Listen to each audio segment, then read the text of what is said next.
BJP showcases Manish Sisodia as a lutera. It was a Veterans Day commemorative event. Aircraft crashing during an air show at Dallas. 6 people are feared dead.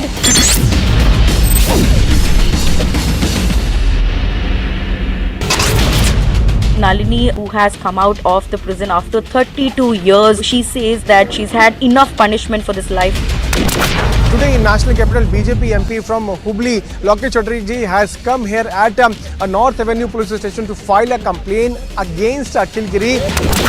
The IMD has issued a red alert in Tamil Nadu, predicted heavy rainfalls in the state.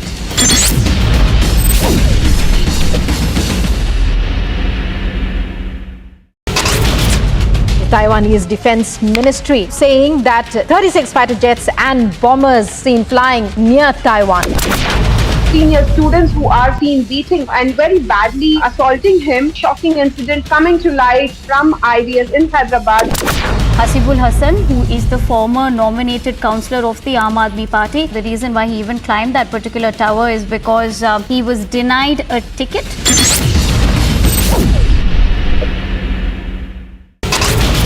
But Sudhir Suri's murder accused Sandeep Singh was felicitated by showering flower petals in Amritsar during his hearing. Explosion on railway tracks, big questions emerge. Was it a mishap or... Major debate as Supreme Court takes note of forced conversions. Supreme Court asks Centre for steps to stop forced conversion. Is forced conversion a threat to the country or not? Arnab debates at 10 p.m.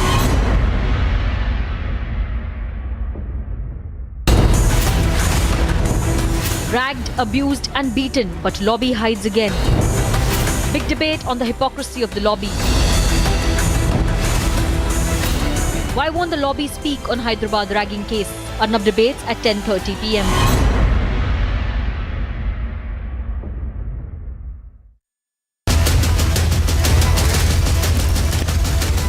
Burning question, powered by Tata Motors.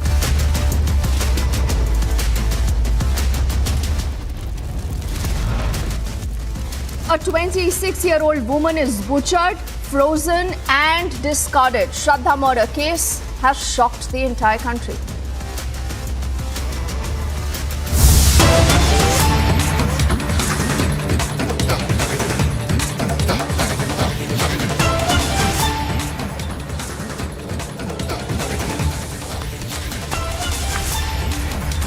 We've just got across to these live images, and these, remember, right now the Prime Minister has just touched down in Bali. This is the big G20 summit, a summit that is going to come to India next year.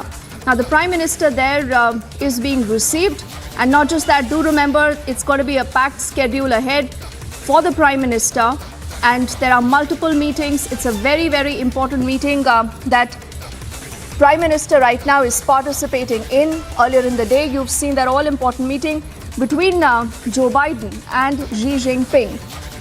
Now, apart from a lot of other meetings that are on the agenda, as I said, it'll be important to see what really comes out of this. This is the post-COVID era. You're looking at a greater thrust on a lot of economic realities as far as the world is concerned. G20 again is a powerful grouping of nations that have come together, considering a lot more that can be done. Vasudhaiv Kutumbakam, remember again, is India's larger pitch when it comes to the big G20 summit. And as I said, also the bilateral with the UK Prime Minister is also expected amongst a lot of other big meetings. Abhishek, as we look at these live images on our screens, the Prime Minister has arrived in Bali for the big G20. What are going to be the big takeaways for India?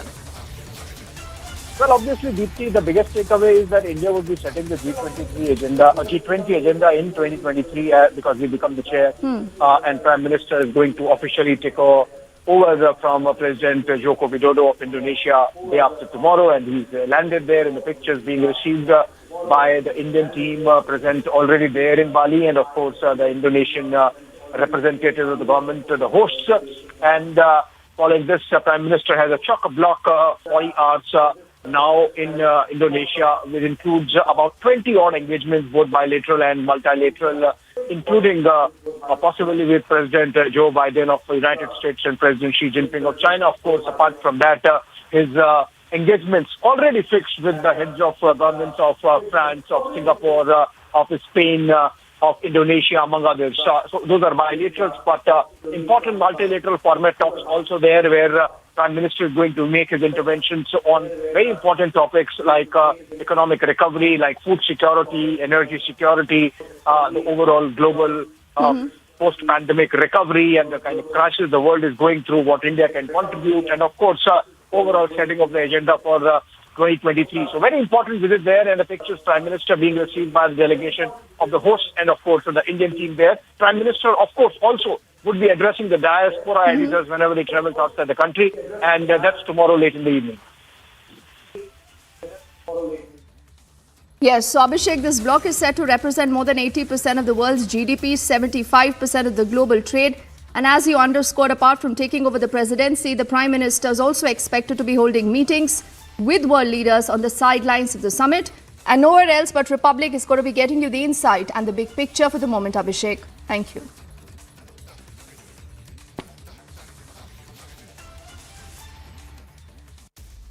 And let's shift our focus back to the burning question, because the issue, remember, here at hand is what the Supreme Court has said about an issue that many say is politicized. Many say is a non-starter. This is about forced conversions.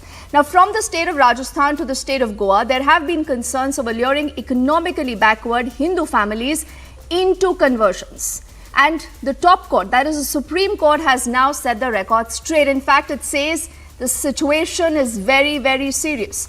It's asked the centre to take steps to stop forced conversions once and for all. So what will the centre do? Is it time to have a national anti-conversion law? Let's bring up the entire story first up for you, and then we debate.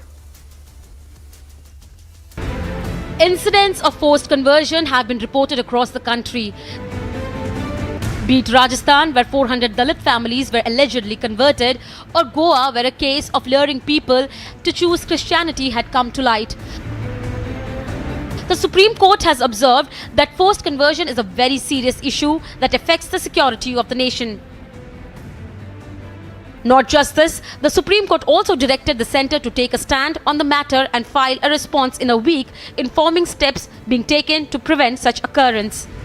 The SC also warned that a very difficult situation will emerge if forced religious conversions are not stopped. इसके लिए केंद्रीय स्तर पे कानून बनाना बहुत जरूरी है। या तो केंद्र सरकार पार्लियामेंट में एक अलग से कानून बनाए, नहीं तो इंडियन पिनल कोड का जो चैप्टर 15 है, chapter 15 offence relating to religion, उसको अमेंड करे, उसमें 2 नई धारा जोड़े। जब तक विदेशी फंडिंग नहीं रुकेगी, हवाला की फंडिंग नहीं रुकेगी, एफसीआरए की फंडिंग नहीं रुकेगी, और धर्मांतरण कराने वालों की 100% प्रॉपर्टी जब्त करने और 10 से 20 साल की सजा देने के लिए कानून नहीं बनेगा, तब तक धर्मांतरण नहीं रुकेगा। With the top court taking a stand against forced conversion, it seems that it is high time to stop this practice and formulate a law against the same. Bureau Report, Republic TV. So the Supreme Court making it very, very clear, unequally saying that this is a reality. Forced conversions is a reality. So what should different state governments, what should the centre be doing? Let's get those answers from the entire panel of guests that's joining us right now. Professor Pawan Sinha is a Hindu scholar who's joining us on the broadcast, along with Deshratan Nigam, an advocate of the Supreme Court. Abbas Haider is the national spokesperson of the Samajwadi Party, and Shams Ravish Rain is a lawyer of the Supreme Court, and he's a media panelist for the Indian Muslims for Progress and Reform. Let's begin with Abbas Haider, and I'll get in Professor Pawan Sinha then. Abbas, tell me something. Today, should you not say that you were wrong? The position that you have taken all along, that forced conversion is nothing, but it's a propaganda, it's, saffronization. Your position is untenable. Today, you must apologize and say the Supreme Court is right. I think you are mistaken. You are misquoting maybe somebody else instead of me. Let me make one thing very clear to you. The most ironic thing is that, none of the religion, they allow forceful conversion. and even then, people from their faith, they convert people of different faith to their faith. This is first of all against the principle of all the religion, as well as it is a crime as per the law of the land.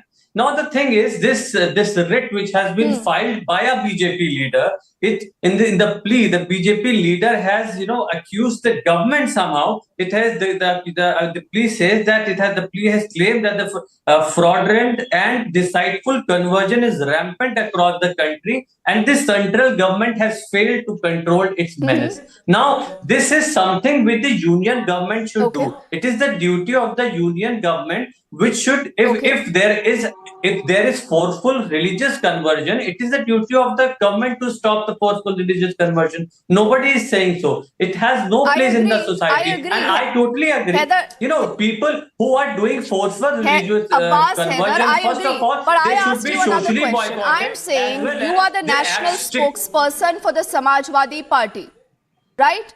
Mr. Abbas Haider, you are the national spokesperson for the Samajwadi Party. Do you think it's time for a national anti-conversion law to be brought now by the centre? Will you be with the centre in that law? Just tell me that. In 2015, the very same government which is ruling our country right now, Ministry of Law and Justice, has clearly stated that the union government cannot establish anti-conversion law and was a purview of the individual state. Now the centre should clarify its stand first of all, and I am saying anything which is forceful should be stopped. It has no place in any civic society. Not only strictest legal action should be taken against such people who are doing the last this, attempt that I'm as well as making, they should Abbas be Haider, socially the last boycotted. attempt that I'm making to ask you, okay, the centre needs to do more. I agree. That's exactly what the Supreme Court said. But a lot of political parties, including yours, I want to understand what is your stand on forced conversions. Why don't you say we are with the centre for an anti-conversion law on the national scale? Why don't you say that? Our stand is very clear. Because then you say that this is a saffron agenda. You politicize the entire issue, don't you? First of all, let me tell you. First of all, central government is doing nothing. They are just trying to use this issue. This is one thing. Second thing, we are totally against any forceful what they are conversion. doing, I'm not asking you. They are obviously not doing good enough. That is why the Supreme Court says you need to realize that this is a real danger. You're skirting the issue. No, Abbas Haider, it's a very, very serious issue. Why don't you tell me whether the Samajwadi Party is for a national anti-conversion law or not? That is it. I'm saying that the union government has said in 2015 that they are not going to come up with an anti-conversion law. So let them frame a law. In fact, in this particular plea, the person, Mr. Upadhyay, he has requested, he has asked for a direction from Supreme Court to the Law Commission. So let the Law Commission come up with a law, so even then we'll be able to tell are we are with that or not. Let them frame a law. Let them frame a legislation. You can't have ifs and buts. No, if you realize an issue is as grave, because let me tell you, there is an entire timeline. Then Professor Pawan Sinha can come in. No, Heather, listen to this. In the state of Uttar Pradesh, in October of 2022, you have 3 people who are arrested in a forced conversion case. In Assam, in the October of 2022, 3 Swedish preachers are arrested. Karnataka, Tamil Nadu. Again in Uttar Pradesh in 2021, 5 people are arrested for forced conversion. So I want to know from you, Professor Pawan Sinha, why hasn't the centre done enough? What is your advice going to be to the centre? The Supreme Court says forced conversion through deception, allurement and force have to stop. Yes, definitely. Centre should take a strong stand and definitely ban all such organizations who are provoking this kind of forced conversion. There are the provision in the constitution also that nobody can be forcefully converted to any other religion. Secondly, this conversion should be taken from the point of view of national security, as Supreme Court has already said. Previously also in a debate on the same channel, I said that it is not an issue between Hindu and Muslims. It is an issue of national security. And the conversion is not being done only in Muslim community. It is done by the Christian community also. And massive conversion is being done in the state of Punjab. In Uttar Pradesh alone, there are 16 such districts where because of this conversion and illegal rehabilitation, the demographic changes have already taken place. In Kerala, demographic changes have taken place. So Abbas Bhai, as he also has agreed that anti-conversion law should be made and a stringent law should be made. So I want to add to this after saying thank you to him that in Kerala, in Tamil Nadu, and many other such pockets, deliberately people are being settled and then forcefully converted. And one more thing I want to say, that it should be taken from security point of view, because a lot of money is coming from outside. In last year, September 2021, we arrested, our police arrested a Malana from Meerut, who was forcefully converting people. And he is even right now in behind the Assam, bars, and Professor Pawan has opened Sinha, it. I just want to get opening comments also of Devshrata Nigam and Shamsher Ravish Rain, who've been wanting to come in. The truth is, before I come to you, Mr. Nigam, Shamsher Ravish Rain, why do people see politics into this? Why do they believe that there is an agenda? Do you accept that forced conversion is a reality, like the Supreme Court has opined, and it's a grave threat to national security? Yes, of course, as Supreme Court has said, since someone has filed a PIL, and they have, of course, surely might have filed few documents to prove that this is a reality, and that's why the Supreme Court has come up. So yes, why first your question is that why is everyone saying that it is a religious one?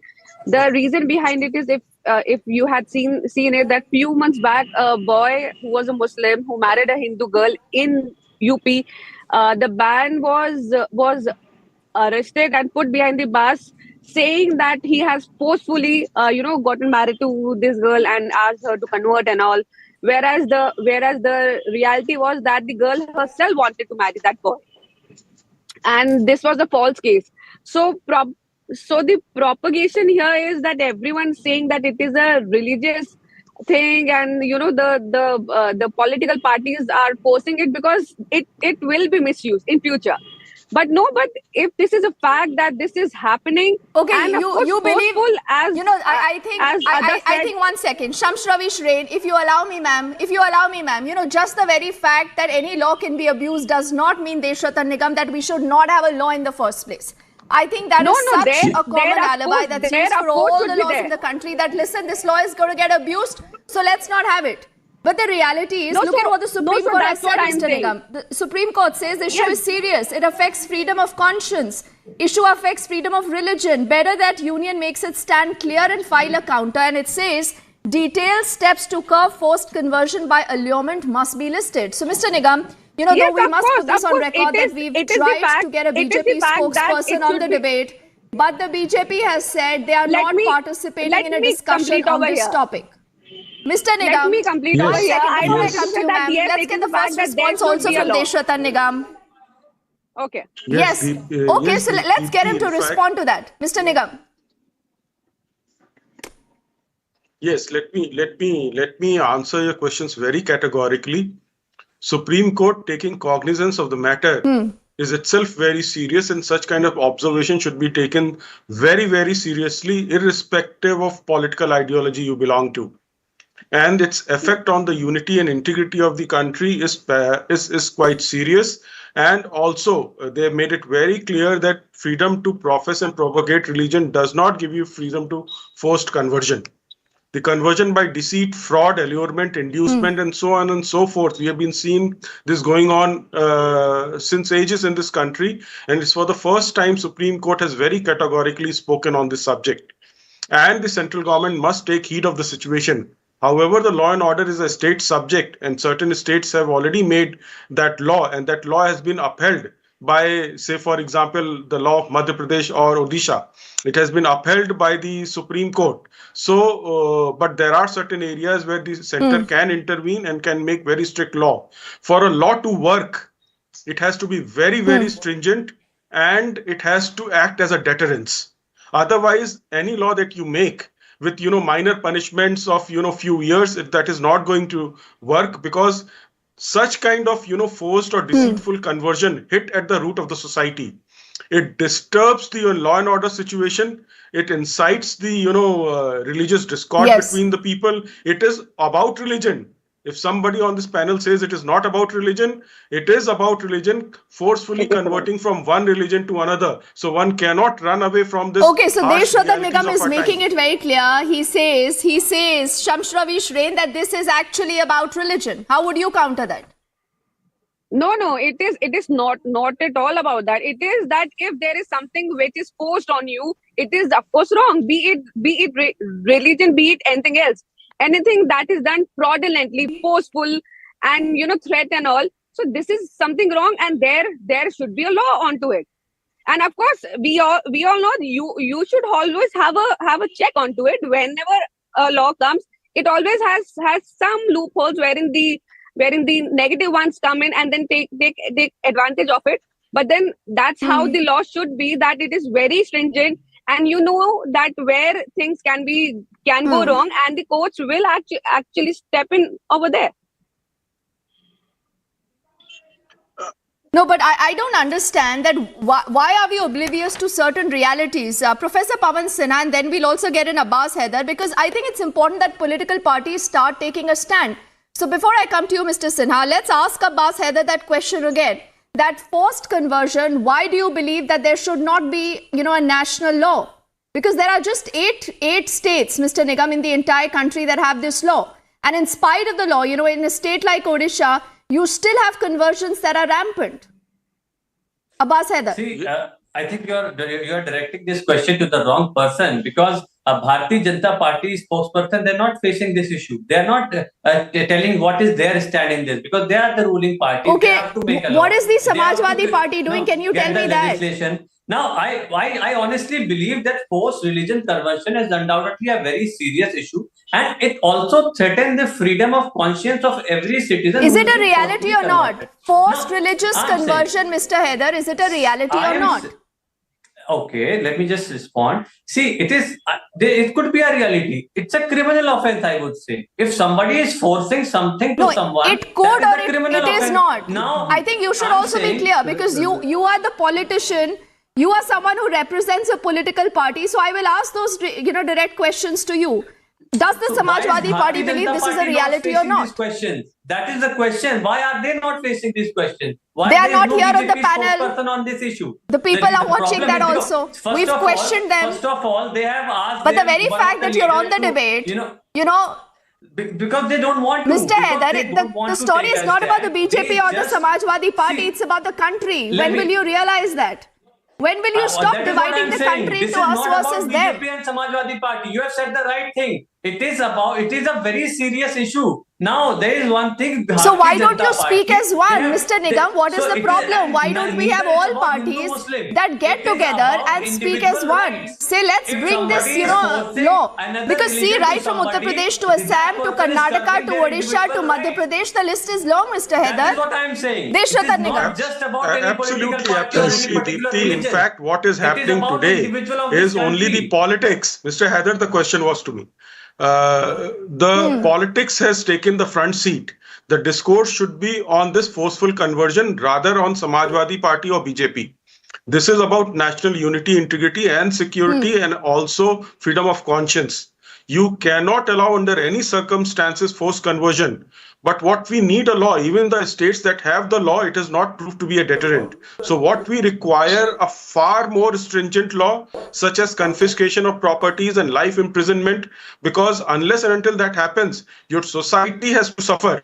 It allows the society the fractures and the violence that may take place, and it does take place in number of occasions, that the conscience of the people is so shaken. Yes. Look at the the related things. Look at the love jihad that is taking place. Look at whatever is happening in West Bengal. You have heard about tuk-tuki cases. Please go and Google. You will find out what are tuk-tuki cases in West Bengal.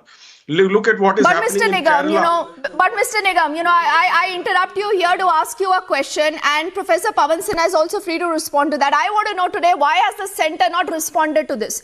In a lot of the manifestos, the BJP will say we are for these laws. But when it comes to doing anything, the opposition alleges, like, Abbas Haider is saying, they don't act. Why? Why is that, Professor Sinha?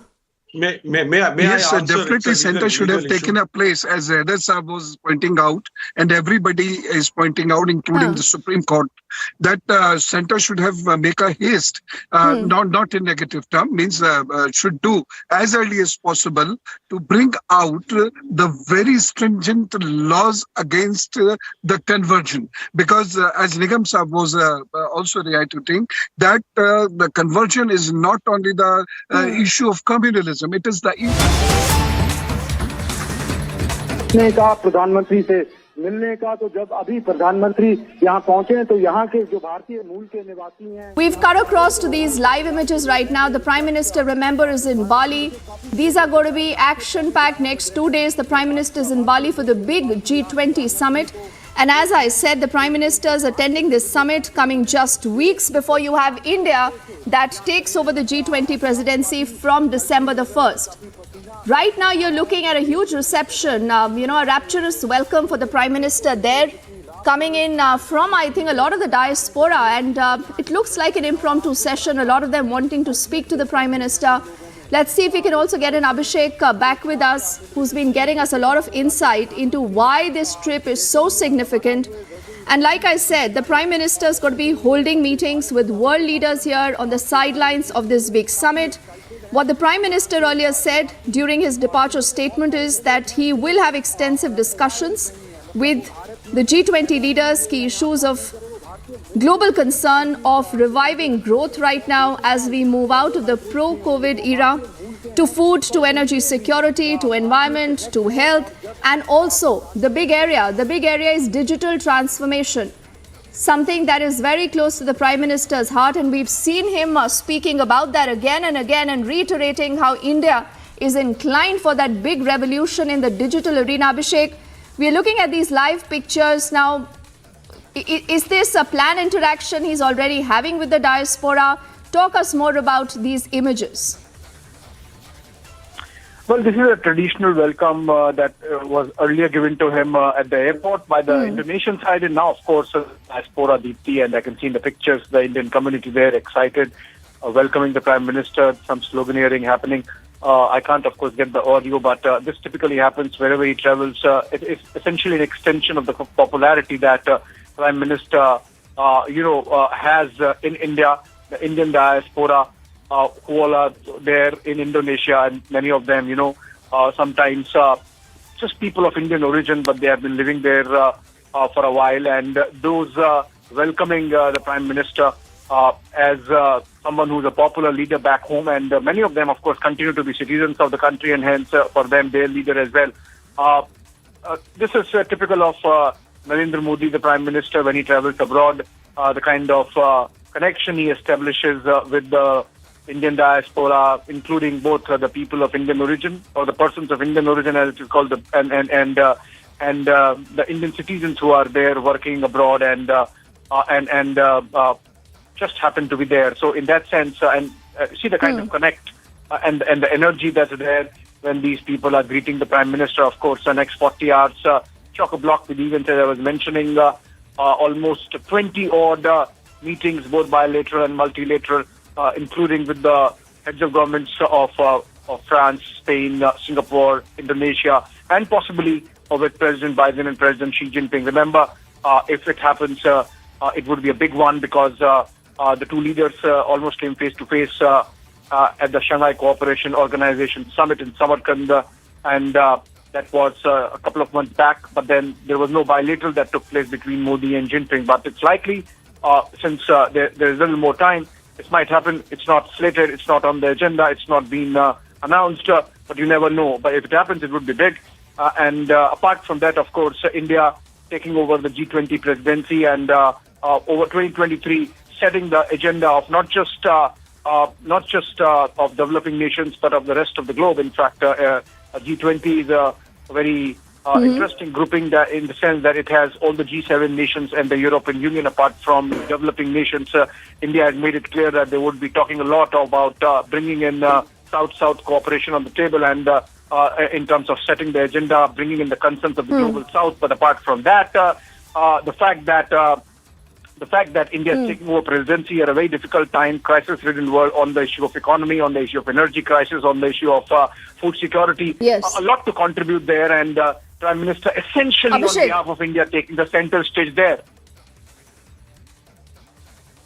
You know, Abhishek, there's a question that I want to ask you, and because you are like that fly on the wall for us, you know, having all the insight. Tell me something, you know, could there be a meeting? Is there even some bit of possibility of the Prime Minister meeting with Xi Jinping?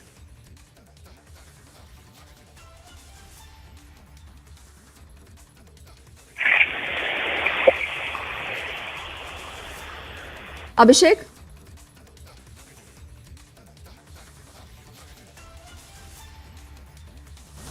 Abhishek, can you hear us?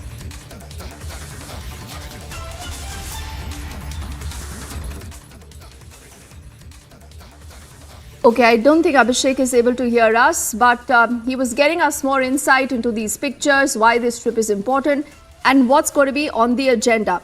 Now, let me also quickly recap what we know about the schedule of the Prime Minister, because these are 20 sessions and bilateral meets in just 45 hours. It is the Prime Minister's jam-packed G20 schedule. He's just arrived in Bali a short while earlier. You're looking at these images as the Prime Minister receives a rousing welcome from the Indian diaspora in Bali right now. Everyone very, very eager to meet and greet the Prime Minister. And the Prime Minister also there spending some bit of time with him. And as I said, the Prime Minister is attending about 20 engagements in just the next 45 hours, including several bilateral meetings with other world leaders. And also there is a huge community event to connect with the diaspora in Indonesia.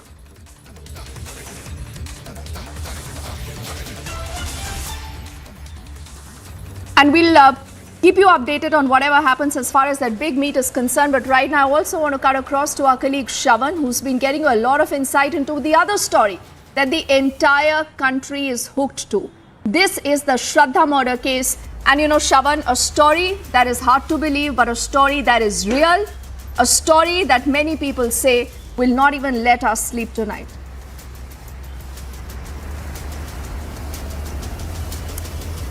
Well, absolutely, Deepthi. It's gruesome to say the least. Over the last few hours that we've been reporting from the ground, getting you the latest details. But it all started with Shraddha's father, who mustered the courage to file that complaint with the Mumbai police. And thereafter, Mumbai police forwarded this complaint to Delhi police after going through a preliminary investigation. Only after that, the FIR that was registered here in the national capital, thereafter, Delhi police finally nabbing the main accused, Aftab. It turns out that he had murdered Shraddha on 18th of May, chopped her body into 35 pieces and then started disposing parts of the body in the Mehroli forest. Take a look at this report and then we go across to our guests. The spine-chilling murder in the national capital has shocked the entire nation. Some gruesome details have emerged in the crime. The father's complaint, on the basis of which Delhi police filed an FIR on 10th of November, has revealed some shocking details. As per the complaint, Shraddha spoke to her father a couple of times where she revealed that Aftab would beat her up. Her friends Shivani and Lakshman to confirm that Shraddha and Aftab had a rocky relationship. And Shraddha's brother was informed that her phone was switched off for 2 months. Her father has said that he searched for Shraddha for months and suspected Aftab's role in the disappearance. Mean time जो बचपन का जो उसका friend था लक्ष्मण करके, वो हमेशा उनके टच में था, वो लड़की के। उसने पिताजी को बोला कि ये बेटी का मई महीने से कांटेक्ट नहीं हुआ, तो आप ज़रा उसके बारे में पूछताछ करो। और फिर उन्होंने फर्स्ट वीक ऑफ अक्टूबर में एक एप्लीकेशन दिया था। वो एप्लीकेशन जरिए अपन उसका पिताजी को बोला कि पूछताछ किया। वो लक्ष्मण के हिसाब से और वो स्टेटमेंट के हिसाब से पिताजी के वो दिल्ली रहती थी, लेकिन वो लोगों ने बोला कि दिल्ली में उनको बोला जाने के लिए, लेकिन अपन वो नहीं गए। तो Delhi police arrested Aftab based on the father's complaint, and after the interrogation, Aftab admitted to his crime. These are the remains of the very place. The clothes are still lying here. These are Aftab's clothes that you can see right now on the very stand. There is an incense stick that you see right now. incense sticks that have been kept, and also the potpourri here. Police are basically indicating that he was constantly using the incense stick to ensure that the stench of the body does not go out, because remember, the body would have got decomposed. The accused Aftab has now been sent to 5 days police custody for further interrogation. Bureau Report, Republic TV.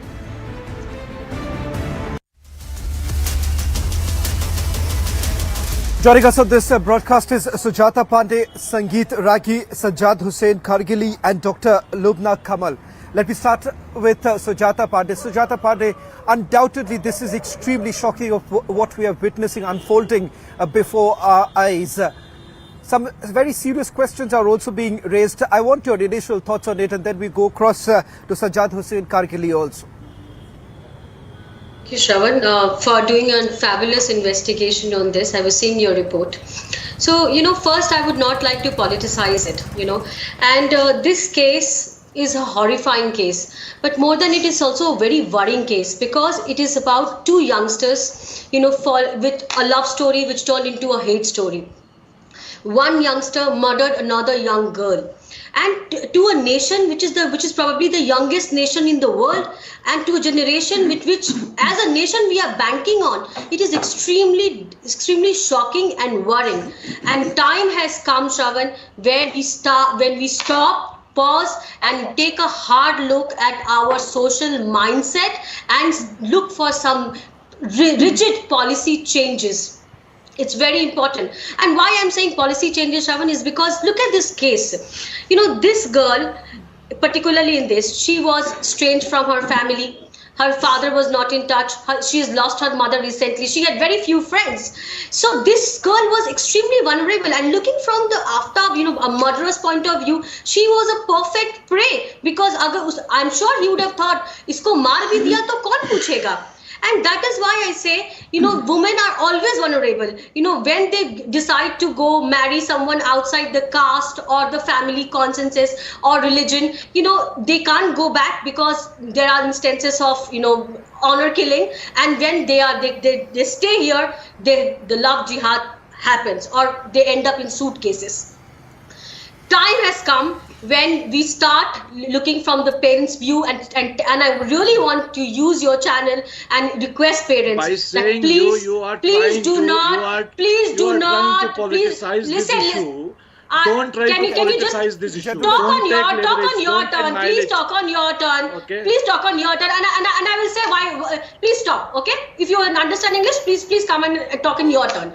So parents, I'm requesting them, do not cut ties with your I'll come to you. With your Sujata, kids, no matter Sujata. what. Youngsters, just 30 seconds, Shravan. It's very important. Youngsters, I really want to tell you that please be in touch with your family, no matter how much is the generation gap, no matter how much your parents are away from your thoughts or the more modern values. And friends, please do not ignore the red flags of the relationship of another friend. Do not normalize toxic relationship. And last but not the least, to the women out there, do not think domestic violence can be any form of love. It is not. A person who hits you can never be your lover. Run for your life at the first sign, because it all begins from there, Shravan. In this case too, it began from there. Sujata.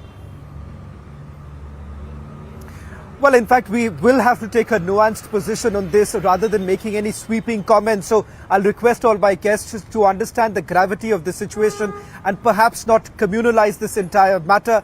Mr. Kargili is also wanting to respond to what Sujata has to say. My colleague Deepthi is also joining us from our Delhi studios. Deepthi, I'll come back to you. But let me just take a quick comment also from Mr. Kargili. Mr. Kargili, well, all of us would want this issue not to be communalized.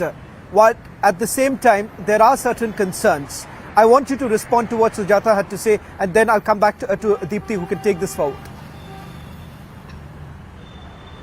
Look, first of all, both Delhi police and Mumbai police must be congratulated by breaking this case. And severe punishment must be given to the culprit. But at the same time, some people taking mileage out of this issue and making this issue by saying that it is not.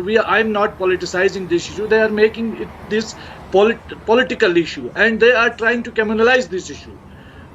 There are some. Why were you speaking about Bilkis Bano? But why is the lobby silent on Shraddha? Just answer me this question. Nobody is this silent. question Yes, will take out all the curtains from. We are condemning.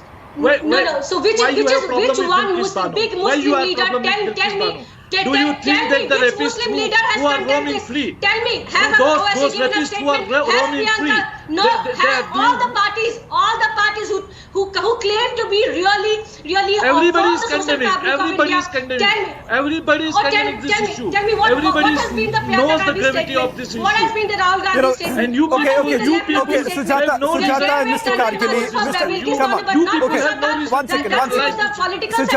Sujata and Kargili. Come on. Sujata, Sujata, 1 minute. Celebrate. Come on. Sujata and Mr. Kargili, come on. There is no question of anyone celebrate. This is not a time when anyone would like to celebrate. And let's not reduce this entire issue. There are larger ramifications, there are larger repercussions that one needs to look into. I also want to bring in my colleague Deepti, who's joining us from the Delhi studios. Deepti, Mr. Kargili. He started from there. I'm not allowing. Okay, Sujata, hold on. I don't want this entire debate to derail. I don't want this to derail and get into the political aspect and a political slugfest and trying to communalize it. Deepti, the fact of the matter is that this raises some larger social issues, and also the fact that it has a deeper meaning, it has got a deeper impact. Deepti, I also want you to bring in the other guests and look at the larger picture here, that what's the mindset of a criminal like Aftab. At the end of the day, I just want to tell our viewers this, because we've been at the spot, Deepti, and what we saw in front of our eyes, it's absolutely chilling. The very spot that I was reporting from a short while back, the residence of Aftab and Shraddha, it turns out on the 15th, when they landed at that apartment, stayed there till about the 18th.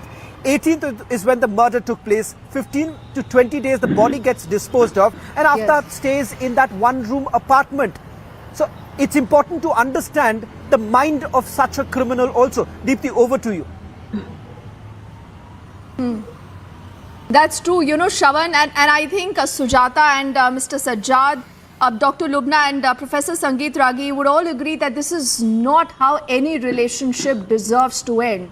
Even if it has to end. And I mean, I'm a strong votary of the fact that these are not issues that must be communalized. Today, for a moment, just think about the family. Think about the father. Think about the younger brother. What are they dealing with? When they see netas, when they see anyone bickering like this, they say, hey, listen, what did you say on this? What did you say on that? What is the message that we as a society are trying to give out? Because, Professor Ragi, why don't you come in on this? She was 27. She's ended up in 35 pieces. We must never forget this. No one deserves to go like this. Professor Ragi. Deepti, we all agree to this fact that this is a gruesome, heinous crime that has been committed by a person with all sense of understanding that what he is doing.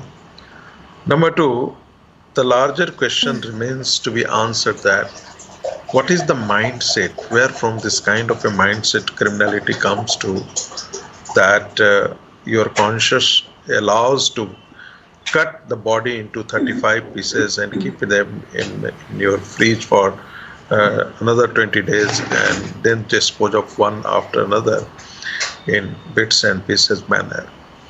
Third thing, I would again say, I agree with you that we should not communalize it. But remember, Deepti, there is a pattern. The similar kind of pattern, it happenings to a girl who is from Haryana in Mewat district, a girl from Punjab, a girl from Jharkhand, a girl in Bhagalpur, a girl in Uttar Pradesh. Why is it happening? Second point that I want to make, have you seen this kind of a pattern in a reverse social equation where there is a where there is a Hindu boy and a Muslim girl. If you have some examples in your mind, you please bring out. I wish to know, but there are studies and studies after studies wherein we find this kind of things happening from all parts of the country. I'm again saying I agree with you that we need not communalize, but at the same time we should not forget also that there is a pattern, and the pattern, this kind of a pattern, is reflecting only when there is a Muslim boy and there is a Hindu girl. It is not vice versa. Unfortunately, the Latvian media and the left liberal intelligentsia, which always makes a very tall claim, is maintaining a stoic silence on this issue. They are not raising the questions. The political parties which often come on the streets, which often come to media and make some tall make statements. Agreed. I they think are not a coming crime out. like this, a crime with such gory details, I'm not for communalizing, just looking, through a prism of a political lens through it, I don't. But Lubna, how would you want to comment to, a lot of people? What is partly right is that you still have a lot of people in the country, Lubna, who want to choose and select why and how they would respond. That is a reality on all sides. Why do we have that, Lubna? You can't have a selective outrage and selective anger. I completely agree with what you have said, and but I would beg to differ from the former speaker who just quoted few cases. I would request him to go in better details all across the nation, and he would find these kind of cases happening with Muslim girls and Hindu boys too. The second thing is Can you please name one? The most important thing right now is to sensitize the patient. Sujata, one second, please let her complete her point. We'll come back to you. Just let me complete. Yes, Just Professor Ragi and Sujata, I'm just going to come back to you. Let Lubna please complete her point. Yes, Lubna. Yes, please. The parents actually should be sensitive enough to understand and be reasonable to their children, There are so many patients of mine who are gays or lesbians, and they just cannot tell it to their parents. They cannot just, go with their truth to the society because of being judged, because of being left alone, So my request to all the parents, if the parents of this girl were actually in touch with her, they were actually with her, then this would not have happened. No, Lubna, see, I don't think, whether it's you, whether it's me or anyone is aware of the reality or the relationship between the parents and Shraddha, who's now shredded to 35 pieces. No, but that and we must allow them this moment to mourn, to grieve. No, please, no innuendos, no mudslinging, no victim shaming. Absolutely not, Lubna. I will not let you do that. Please, I'm making a request. We don't do that here at Republic. You are not. The cause is far bigger. It's a very, very serious concern. Do you remember the Naina Sahani case? Do you remember the Naina Sahani case, the Tandoor murder case? Yeah. These are cases that you always go back to. You think about this, that can there be something as gruesome as this? Shravan. Well, in fact, that's exactly the point that we are trying to make here. And it's important for all our viewers to understand what really has happened. What we're going to try and do is piece together all the information that we have gathered over the last few hours till the time this actually the murder took place, how it all started. Back in 2019 is when Aftab and Shraddha met in Mumbai through a dating app. Thereafter, both of them decided to stay together. They were in Mumbai and then finally moved to Delhi. Here is a full report. Take a look at that. We come back to the debate. The murder of 26-year-old Shraddha Walkar, allegedly by her live-in partner Aftab Poonawalla, has sent shockwaves across the country. Why did the 28-year-old chef murder his girlfriend? How was the relationship between the two? How did it all start? The entire nation is intrigued by the case. As per the investigators, Shraddha and Aftab met while working in a Mumbai call centre in 2018 and soon started dating. The two started living together in 2019 against her parents' consent. Shraddha's father has alleged that she broke off contact with the family. The couple of times Shraddha spoke with her father, she hinted at an abusive relationship. Initial investigation also revealed that the two went on a vacation to Himachal before moving to Delhi. Post-Himachal vacation, they stayed in a hotel in Paharganj and moved to the Mehrauli flat just 3 days before the murder. As per the police, on May 18th, Shraddha and Aftab had a fight after Shraddha pressurized Aftab to get married. From what has come in investigation so far, what we got to know is that night, that particular day, what happened was that they had a very heated debate, and the boy, tried to strangulate the girl with his hands, and he was successful in doing so, and thereafter he tried to dispose of the body. While speaking to Republic TV, the neighbors of Shraddha and Aftab claimed that they heard arguments. एक दो बार मेरे बेटी ने झगड़ा सुना है कि झगड़े की आवाज़ आ रही है, और एक दो बार मेरी सास ने भी चिल्लाने की, झगड़े की आवाज़ वगैरह सुनी थी। पुलिस ने क्या आप लोगों से कोई पूछताछ की? आपको कब पता लगा कि यहाँ पर हत्या हो गई है, वो भी इतनी बेरहमी से मार दिया गया? हमें अभी 3 दिन पहले ही पता लगा है, जब यहाँ कम से कम 25-30 पुलिस वाले एक साथ आए हैं और पूरी बिल्डिंग को घेरा है। So is this a case of a relationship gone sour, or there is more to the crime than what meets the eye? Bureau Report, Republic TV.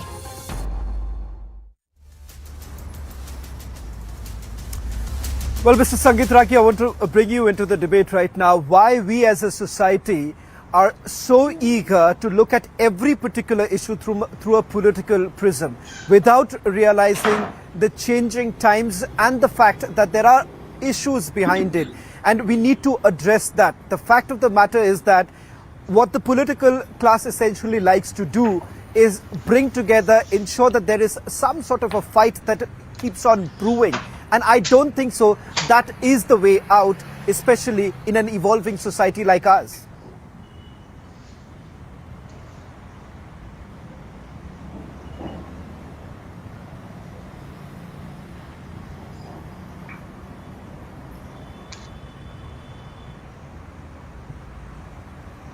Mr. Ragi, that question was for you. I couldn't hear your question. Can you repeat, Shravan?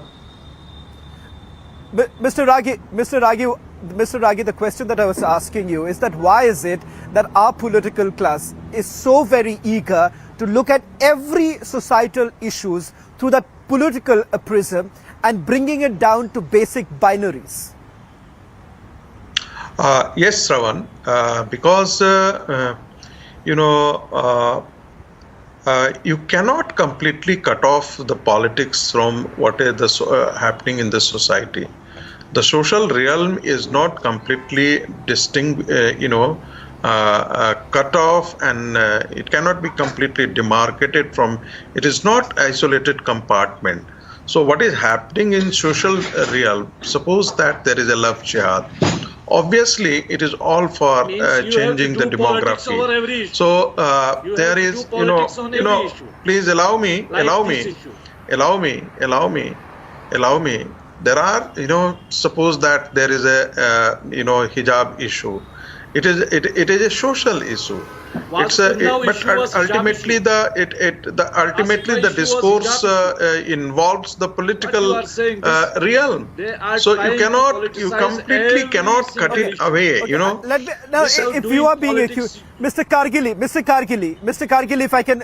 Mr. Kargil, I'll give you one last word also because we are running out of time. Mr. Kargil, if you are accusing Sangeet Ragi, Sujata Pandey of trying to politicize the matter, you are doing the same. How? No, we as a nation this time in one voice must condemn this issue. We are demanding for severe action. Why against only this on crime. this issue? Why only every on issue, this every issue? Why not all on all free, social ills? Every rapist. Why not on all social ills, including hijab? Every issue. Why not on all every social issue, ills, those including halal? Who are not allowing girls to study, who are not allowing girls to come enter into the schools. Would you condemn the kind of fatwas which are coming out from some seminaries? against the woman? Who are trying Are you going to condemn genocidal such calls? things? Are you condemning those going who are to giving condemn such things? genocidal Why not calls? this issue Are should be you raised? condemning those Ultimately, who are giving genocidal calls in Dharam Sansats? The political, Feel some shame. the social is also don't political, do politics and the such political issues. also is Be social. practical. Don't try to use. Yeah, that is why I am saying, sir, social theory That's cannot why be I'm completely saying disconnected from the where political you are- theory. That's why where I'm you saying. are- The Why you political are not realm condemning and the those people social who are realm giving genocidal call? Openly giving threats, they hate have speeches overlapping in boundaries, Dharam and that Sansad. is why the politics comes in. No, you are trying to play politics over every issue. No, sir. No, because what I am No, you are saying is there is you a are doing the pattern. same. You please look at the pattern. Why there is no such pattern in reverse social equation where there is a Hindu boy and there is a Muslim girl. Tell me how many cases of such kind of a gruesome murder has taken place, and I can tell you, I can count on fingers. One from Haryana, Mewat region, second from Punjab, third from Himachal Pradesh, fourth from Bhagalpur, fifth from Jharkhand. Even if I can count on there, if I open the mobile, I can count on 100 such cases. Why is it, sir? Please Because you accept are it. you are Professor Accept it. Ragi and all these Sajjad, issues one second, on one religious second. See, violence. Shraddha is not a body bag. No. Mr. Sajjad and, Professor Ragi, 1 second. When I was told, no, Shravan, that we're going to be debating this, I thought, what is there to debate on this? Exactly. She's died. Someone has butchered her, someone who claimed to love her. How can you have a debate We on should be this? talking And about look the at what's happening. What are the kind of issues? No, look, now this is true for all sides. 1 second. The moment you start doing an us versus them, how many there, how many here, come on. God's sake. Don't do this today. This is what ails all of us, Professor Ragi. Like I said, sir, no, Sujata, 1 second. Do you know her body was kept in a 300-liter fridge for 400 hours, for 18 days. That's the reality today that India is dealing with. We all need to come together, Shravan, and get rid of such a malaise.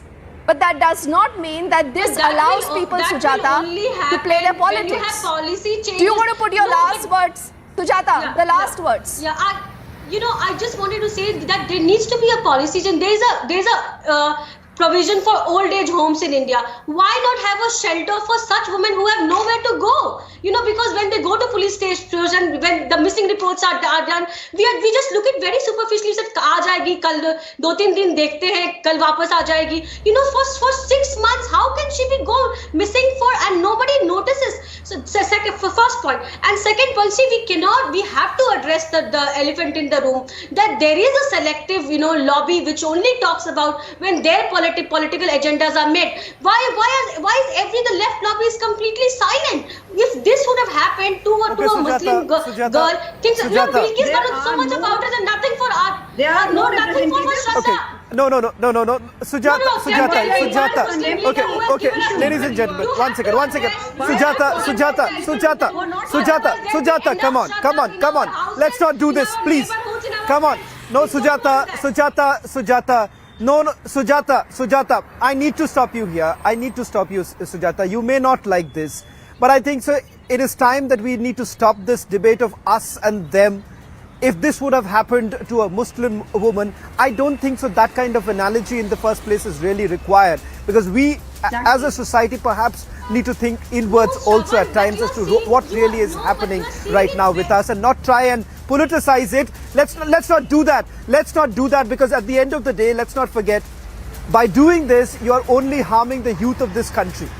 By doing this, we are only harming the growth of this very country, society which is still developing. Now, ladies and gentlemen, thank you very much. Now, that's exactly why Deepthi was also pointing out. And we truly believe this. What's there to debate? But the fact of the matter is that this is exactly the fact that this is the mirror that we are showing you. These are the concerns that we have. But at the end of the day, I think so it's time to end this us versus them, and we need to look at the society as one. Thank you very much, Sujata, as well as Mr. Ragi, Mr. Karkili, and Lubna for joining us on this debate, and also my colleague Deepthi.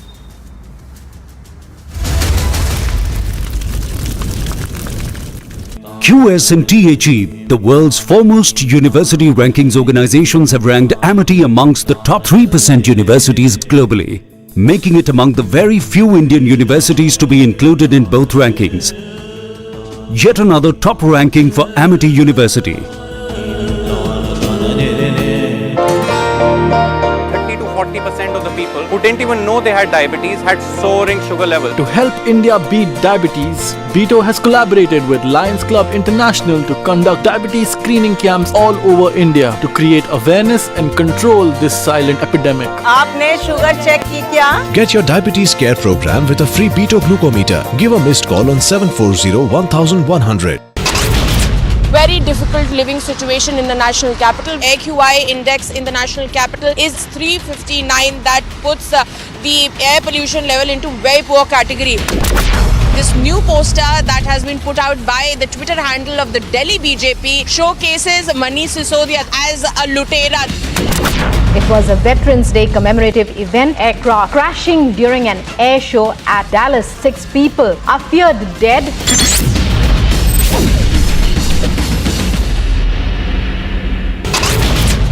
Nalini, who has come out of the prison after 32 years, she says that she's had enough punishment for this life. Today in National Capital, BJP MP from Hubli, Lokesh Chaudhary ji, has come here at a North Avenue police station to file a complaint against Kilgiri. The IMD has issued a red alert in Tamil Nadu, predicted heavy rainfalls in the state.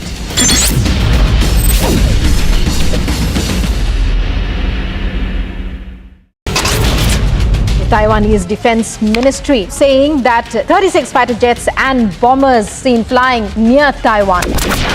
Senior students who are seen beating and very badly assaulting him. Shocking incident coming to light from IVS in Hyderabad. Hasibul Hassan, who is the former nominated councillor of the Aam Aadmi Party, the reason why he even climbed that particular tower is because he was denied a ticket.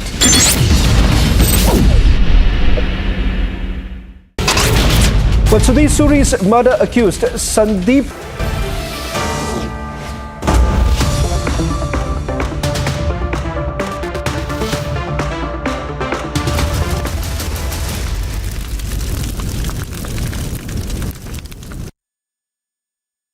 आग को फैलने से रोकना मुश्किल है पर नामुमकिन नहीं। अब फायरवॉल टेक्नोलॉजी के साथ सेंचुरी प्लाई क्लब प्राइम आग से बचाए।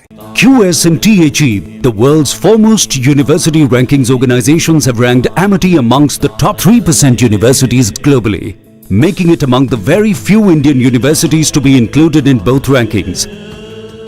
Yet another top ranking for Amity University. Well, Sudhir Suri's murder accused Sandeep Singh was felicitated by showering flower petals in Amritsar during his hearing. Explosion on railway tracks, big questions emerge. Was it a mishap or a sabotage? In Fatehpur, 8 FIRs have been registered in a year for illegal conversions. Those following Christianity were accused of converting poor Hindus by tricking them.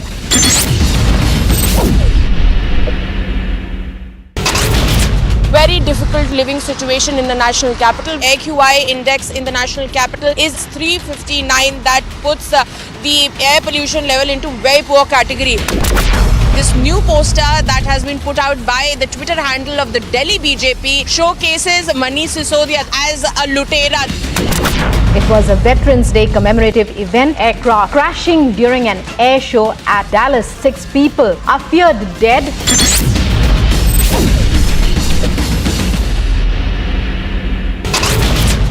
Nalini, who has come out of the prison after 32 years, she says that she's had enough punishment for this life. Today in National Capital, BJP MP from Hubli, Lokesh Chaudhary ji, has come here at a North Avenue police station to file a complaint against Kilgiri. The IMD has issued a red alert in Tamil Nadu, predicted heavy rainfalls in the state.